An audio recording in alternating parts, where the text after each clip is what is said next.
Okay. So I'm going to try to keep this to 5 minutes and not go off into random things, but this is an overview of all the ways that you can make a living with your game dev skills without actually going into game dev, the obvious path of entertainment, right? Industries in chaos at the moment and may take a while to recover.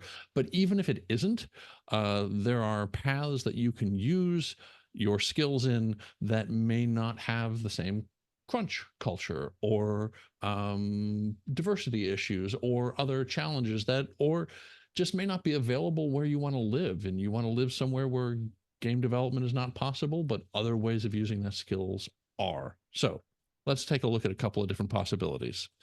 Um, and there are many, many possibilities. This is a quick overview. I'm going to touch on a handful of examples, and it's meant to inspire you to look in a variety of corners of the universe to find opportunities.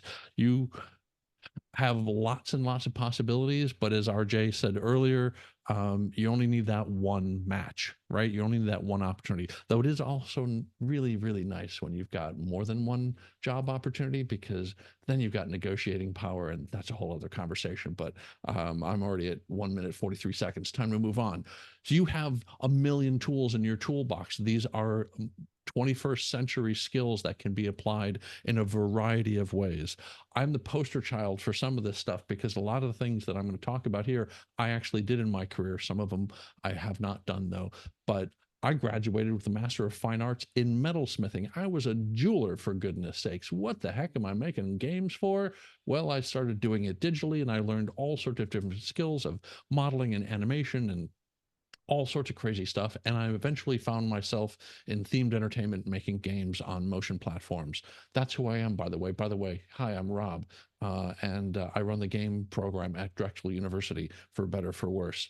And this is one of the things I did in my career, training and simulation. I did it for the aerospace industry, but there's an entire industrial, military industrial complex that is used to drive the computer graphics industry.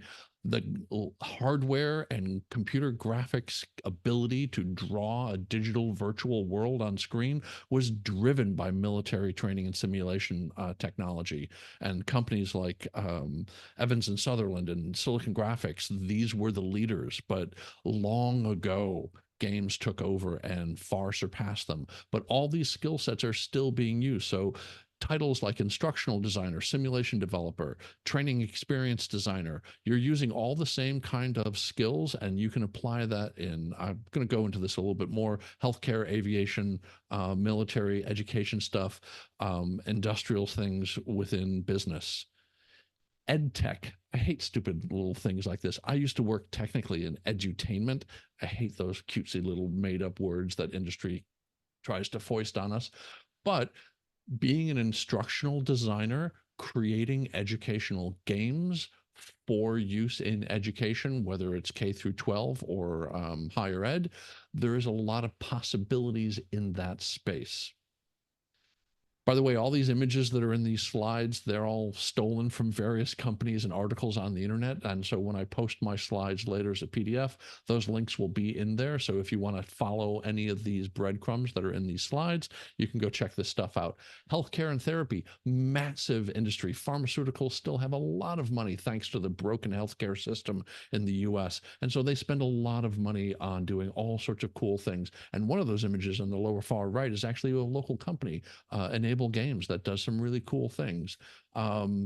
Corporate training and development. I'm actually working on some stuff right now along this way. So training simulation designer, doing simulation design, interactive environments, all of these things. I don't like the idea of gamification because it's really often poorly applied, but there's a lot of possibilities there. Marketing and advertising. There's always a lot of money in this space, and people love to make games to take to trade shows and have people on the trade show floor play, or on the internet or whatever. Heck, when I was a kid, you'd get a stupid CD-ROM with a game in it that you'd play, and do something weird with that. interactive media design, digital storytelling, either on a large corporate storytelling scale, or you're doing something for a museum exhibit, all manner of different things. So there's different job titles in here: interactive storyteller, narrative designer, which is an obvious title from game development, digital media artist. Interactive exhibit designer is one of the most compelling spaces. There's not a ton of money, but there's a lot of activity. And if you can make something for less than 25K, you could probably sell it out of pocket to a museum.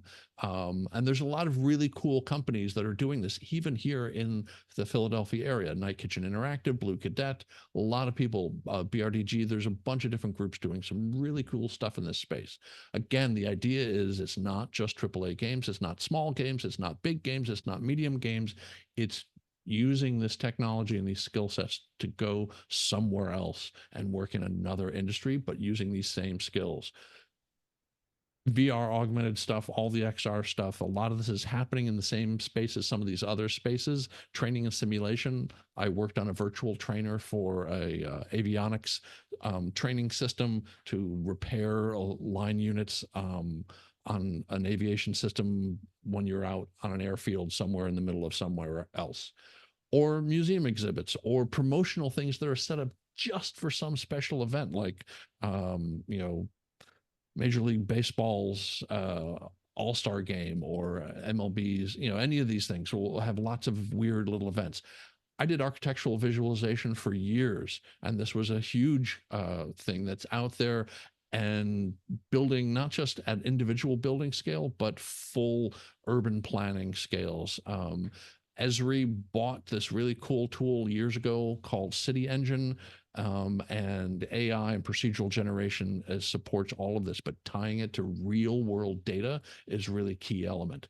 Film and animation is obvious. Those worlds are already blending. Those used to be very separate, but now we've all heard about virtual production, and you can be, you know, the same kind of storyboarding that you might do to build up a game idea, you're obviously going to do for film, but virtual production is all being built on top of game technology. So there's lots of overlap in this space.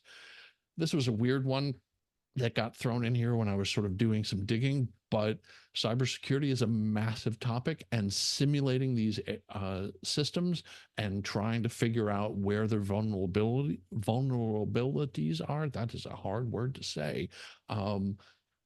Being a simulation designer in that space could be really interesting. Event planning and management, there is a ton of money being spent on a bunch of different things, from concerts to Olympics to all manner of things that people are putting together, all sorts of really wild, weird stuff that might only live for a day or two. UX, UI, if you're not a real specialist in this, this is really, don't take this lightly, but there is opportunity for taking your UI experience from games into another space. Data visualization, a lot of money in finance and science, petrochemical research, all sorts of stuff, taking this data and figuring out how to tell a story with it, as well as taking the same kind of storytelling ability and visualization of complex data and bringing it into informal education institutions like museums and the like. The point of all of this, and I went way over time, I almost hit 9 minutes here, I'm going to wrap it up right now, but you are creative, you are a clever person with a billion tools in your toolkit, and you can find lots of creative ways to apply these skills beyond the obvious path of games as entertainment. And I hope this gave you some shred of an idea of something that you might want to pursue, a different angle, a different approach. And that is my talk. Thank you. Very good, very good. All right, so we're gonna open to questions. I'm gonna actually jump in with mine while people, if anyone in the chats wants to write up really quickly. I want to go back to edge tech, which I am gonna call edutainment because I've called it edutainment for many years, and I've been a fan of that term. I also don't like buzzwords, but I am a fan of that one. So I've always had, I still have an interest as a game historian in games for education, particularly like the ones in the commercial space, because I grew up in like probably the peak era of those games, and there are still ones that I enjoy playing today, like Where in the World is Carmen Sandiego and Oregon Trail, both I think actually hold up as good video games as well as being educational. That market, at least in the commercial space, like got devastated by mobile. Like all of those games and even those brands just became either Facebook or mobile games, a market that's basically, yeah, it's still around, but it's not what it was. But like, do you think that market ever will exist again, or is it basically just negated now to parent gives their iPad to their their child for, to keep them quiet, and you're not going to really see a lot more like games, like at least in the commercial space. I think a lot of it goes back to your talk, actually, in that there's a combination of one, doing small, impactful games. But when you go into a service space like educational technology, or actually pretty much the underlying almost all of the stuff that I pointed to today, is it's not enough to make a one shot standalone thing.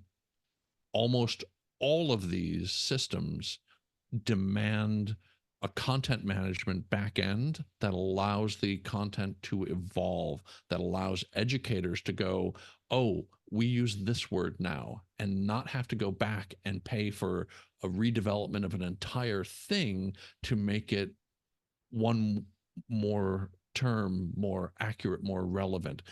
um, you've got to be able to build a back end to these systems that allow them to be maintained by the end users.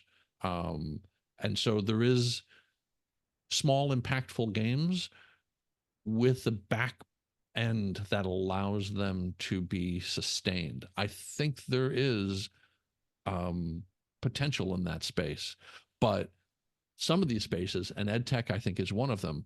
There's not a lot of money, right? And so you have to be small and lean to be, as a company, impactful in the space. So none of these market spaces are. I think if you lumped all of them together, they might have a number that starts to look as big as the game industry, but not actually as big as the game industry, because the game industry is insane right now.